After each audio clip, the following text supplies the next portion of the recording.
निर्णय तो निकले अभी आपके सबके सामने सुनाए गए जी कि हम किसी भी तरह से SC ST समाज की जो एकता और अखंडता है इसको विभाजित नहीं होने देंगे। पहले समर्थन में थे, ऐसा क्या हुआ है मीटिंग में कि तटस्थ हो गए? देखिए ऐसा है, हमें सभी समाज को साथ लेकर चलना है। बाबा साहब ने केवल एक समाज के लिए नहीं बोला। जी जी, ये जितने भी समाज हैं, अनुसूचित जाति जनजाति, ये 6743 जी जो सब कास्ट है उनको जोड़ करके बना गया है। तो हमें उनका सबका ध्यान रखना है आपस में।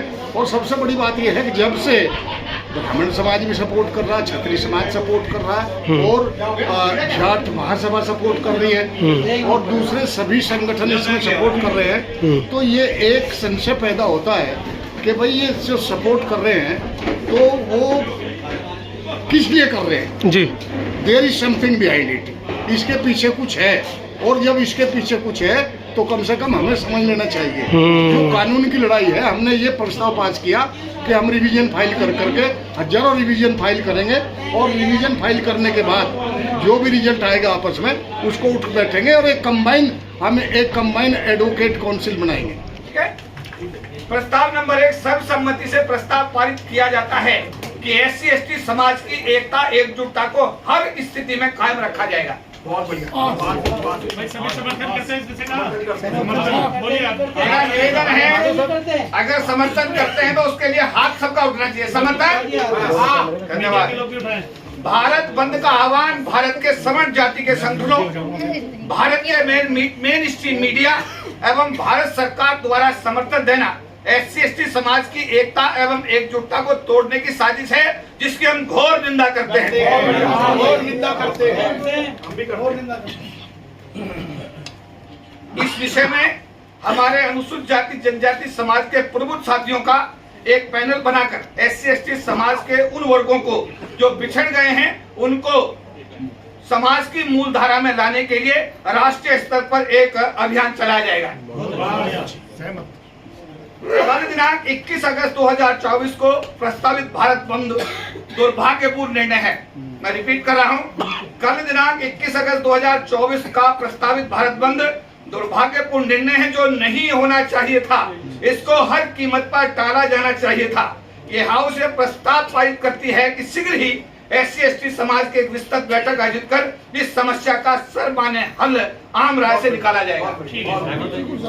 समाज के सभी प्रमुख साथी जो शॉर्ट नोटिस पर आज इस महत्वपूर्ण बैठक में आए हैं, उन्होंने अपनी सामाजिक जिम्मेदारी का निर्वहन किया है और ऐसा करके उन्होंने ऐतिहासिक कार्य किया है जिसके लिए समाज की तरफ से आप सभी साधुवाद के पात्र हैं। सुप्रीम कोर्ट के जजमेंट के अध्ययन करने हेतु SC ST समाज के प्रतिनिधियों की एक सशक्त पैनल बनाकर इस मामले को सुप्रीम कोर्ट में रिव्यू पिटीशन के माध्यम से टेकअप किया जाएगा। पास पास पास पास। सभी का बहुत बहुत धन्यवाद। और भाई चौसा इसमें सफाई कर्मचारियों की रहेगी। अरे सर उसके लिए अलग से अच्छा सुनिए, एक महत्वपूर्ण फैसला जो माननीय जोशी साहब ने रखा है, कल के भारत बंद में ये हाउस ये फैसला लेता है कि हम तटस्थ भूमिका निभाएंगे। हमारी भूमिका तटस्थ होगी। ठीक है, पास, हाथ उठाइए, पास पास। और सभी लोग चाय पर आमंत्रित हैं, सादर आमंत्रित सभी का आभार।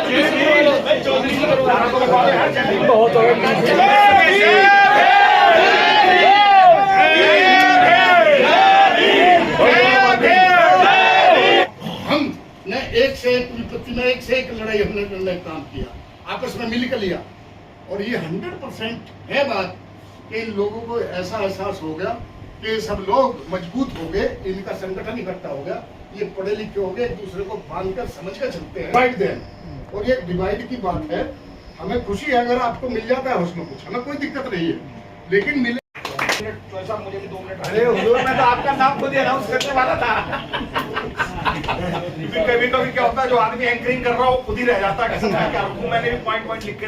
एक तो सबसे खुशी की बात है कि हम 29 लोग यहाँ पर अपनी बात रख चुके हैं और सबने खुल के रखी है बात, बड़े खुले दिल से रखी है, सबने खुले दिल से। ये बात है कि सबने खुल के बात रखी है, ये बात सही है, खुल के रखने जो था। और सबने खुल के सुनी भी है। खुशी की बात यह है कि आपको सुनने के लिए सब बैठे आने तो चले भी जाते हैं, चले जाते हैं। देखो मेरे 2-3 सुझाव हैं। पहली बात तो जो ये वर्गीकरण का जो मुद्दा आया 7 पे 6 जरूरी बेंच का, इस भाई साहब एक मिनट सुनो, उसमें 2-3 बातें मैंने भी समझी। मैं तो जजमेंट ले रहा था, 5 पेज पढ़ता हूँ फिर पढ़ी नहीं जाती, क्योंकि उसमें दुनिया भर के लीगल मैटर है। इतनी मोटी जजमेंट पढ़े कौन, वकील नहीं पढ़ पा रहे पूरी, मुझे लग रहा है कैसे पढ़े।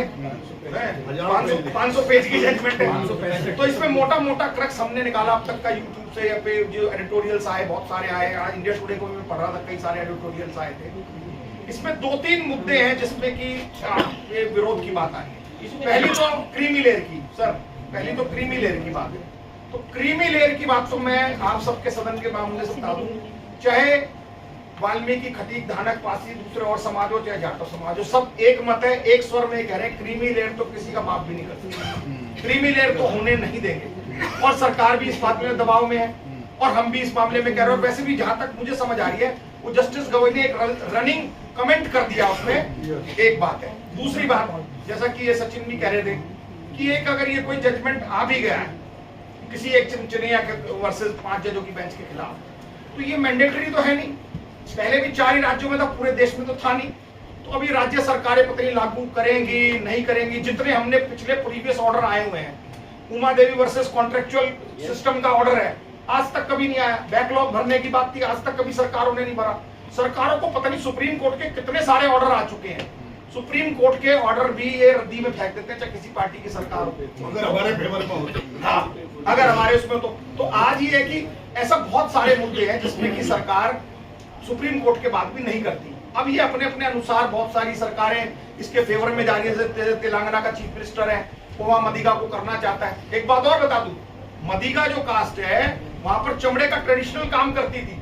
आज जो यहाँ उल्टा है, यहाँ जाटक कम्युनिटीज का अगर अपोज कर रही है, तो वहां जाटक कम्युनिटीज एक सब तरीके कास्ट जो है मडिगा, माला और मदिगा इसको फेवर हो रहा है, क्योंकि वहां मदिगा 16% है और उसको बेचारे को रिप्रेजेंटेशन ही नहीं दिया, उसका माला वो हो रहा था। ऐसी अरुंधति जो कास्ट है वो 16% है तमिलनाडु में, उसको जॉब्स अभी तक 1000 जॉब्स भी नहीं मिलती है। तो ये कई जगह डिफरेंट कास्ट का डिफरेंट वे, नॉर्थ इंडिया में अलग है और साउथ इंडिया में अलग है, या सेंट्रल इंडिया महाराष्ट्र में एक तरीके का अलग है, महारिया मातंग का भी है। तो इसमें बहुत सारी सोच का विषय। इतनी बड़ी जजमेंट को मैं समझता हूँ एक ही दिन में इसमें पार पसाना बहुत आसान काम नहीं है। इसको हमें और रिसर्च करनी चाहिए, और स्टडी करनी चाहिए, और इस पर डिबेट करनी चाहिए, और खुले दिल से बातें करनी चाहिए। जैसा कि लीगल टीम की बात है, रमेश जी बहुत ही अच्छे अधिवक्ता हैं, भानु प्रताप जी बहुत अच्छे अधिवक्ता और प्रखर वक्ता भी है। ये तो वक्ता भी और अधिवक्ता भी है, दोनों ही हैं। तो ऐसे लोगों को हमें मिलकर, मैं समझता हूँ कि एक लीगल टीम पे भी सब अपनी अपनी जजमेंट को पढ़े और देखें कि इस जजमेंट में क्या और आ सकता है, किस तरीके से बात हो सकती है। मीना साहब ने भी कहा कि इस पर हमें बात करनी चाहिए। और ऑलवेज मैं तो कह रहा हूँ, ये कोर्ट की एक 5 जजों की बेंच के खिलाफ 7 जजों की बेंच ने दे दिया। रिव्यू पिटीशन में जाने का हक अख्तियार तो सब पर है। और ऐसा नहीं हम क्या सारे लोग बैठे हम ही डिसाइड कर लेंगे। देश के करोड़ों लोग हैं, कोई बंद कर रहा है, कोई रिव्यू पिटीशन में चला जाएगा, कोई कुछ और करेगा, तो वो सबके पास हक अख्तियार है। लेकिन आज मुख्य मुद्दा ये था कि हमें किसी भी कीमत पे आपसी भाईचारा नहीं बिगाड़ना चाहिए। बंद आखिरी ऑप्शन था, अब इत्तेफाकन वो हो गया है। कल कैसा होगा ये कल हम देखते हैं, लेकिन आने वाले समय में कोई भी इस तरीके का प्रदर्शन बंद या इस तरीके की बड़ा डेमोन्स्ट्रेशन आपस में एक दूसरे के खिलाफ नहीं होना चाहिए। हम तो, हमारी स्थिति तो ये हो रखी है, जो रमेश जी अभी कह रहे थे कि आज वाल्मीकि समाज ने और धानक समाज, खटीक समाज ने प्रदर्शन कर रखा था जंतर मंतर पे। हम आज गए नहीं क्योंकि हमने यहाँ समन्वय मीटिंग बुला रखी है, भाईचारा मीटिंग बुला रखी है। अब हम कल भी इस बात को कह रहे हैं कि कल भी नहीं जाना चाहिए। हम तो दोनों पक्षों को ये कह रहे हैं कि इस जजमेंट की रिव्यू होनी चाहिए। आप इस पर बैठे, खुले दिल से चर्चा करें। हम लेट हो गए, अब इससे बड़ी मीटिंग हम जल्दी एक बड़ी और महापंचायत आपस में बुलाएंगे। इसमें जो लोग आज रह गए उनको फिर और बात करेंगे, क्योंकि रात में कल डिसाइड हुआ है।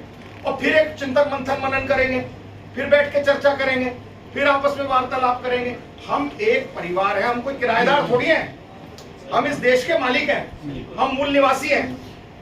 हमें दूसरों से लड़ने की बजाय हमें आपस में समन्वय बनाकर एक दूसरे से बातचीत करनी चाहिए। और सबसे अनफॉर्चुनेट और सबसे इंटरेस्टिंग और सबसे सरप्राइजिंगली बात क्या आ रही है कि जब हमें करणी सेना सपोर्ट बता रही है जिसको, या कोई दूसरी और इस तरीके की राजपूत सेना सपोर्ट कर रही है, तो इसमें शक स्वभाव ही आता है कि ये क्या हो रहा है, क्यों ऐसा किया जा रहा है। कहीं ऐसा तो नहीं है कि कहीं एक तरफा रंग दे के इसको दिखाया जा रहा हो कि भाई आरएसएस के साथ है, इस तरीके का अपर कास्ट।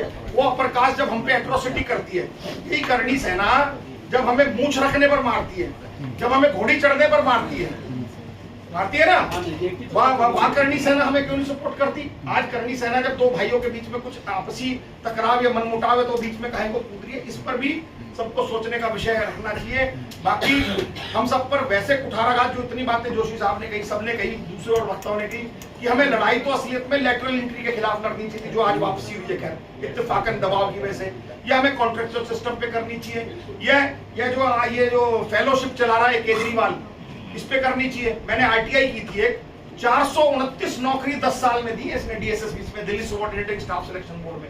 कभी एक जमाना होता था कि हजारों लोग नौकरियां निकलती थी, रोजगार समाचार पत्र लेते, 10 साल में इसने केवल 492 नौकरी निकाली है। आप आरक्षण की लड़ाई लड़ रहे हो, ए एंड बी कैटेगरी लड़ रहे हो, नौकरी होगी तो भी तो लड़ाई लड़ोगे। आरक्षण का 90% काम क्या है, नौकरी, तो नौकरी तो आ नहीं रही। 492 नौकरी केजरीवाल ने दिल्ली में बैठ के निकाली है डीएसएसबीसी के थ्रू। तो देखिए कि हमें किस पर लड़ाई लड़नी चाहिए, किस पर काम करना चाहिए, क्रिमिनल का हमें खुल के विरोध करना चाहिए। और दूसरा मेरा सुझाव है कि 2010 में सेंसस हुई थी 11 में, तो अब इस 10 साल की बात तो नरेंद्र मोदी सरकार ने सेंसस कराई नहीं, ना उजागर कर रहा है।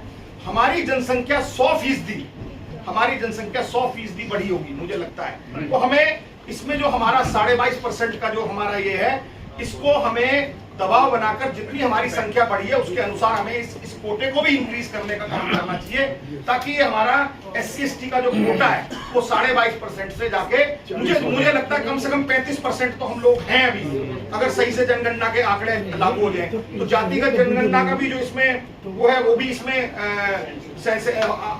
हो जाए तो बहुत अच्छी बात है।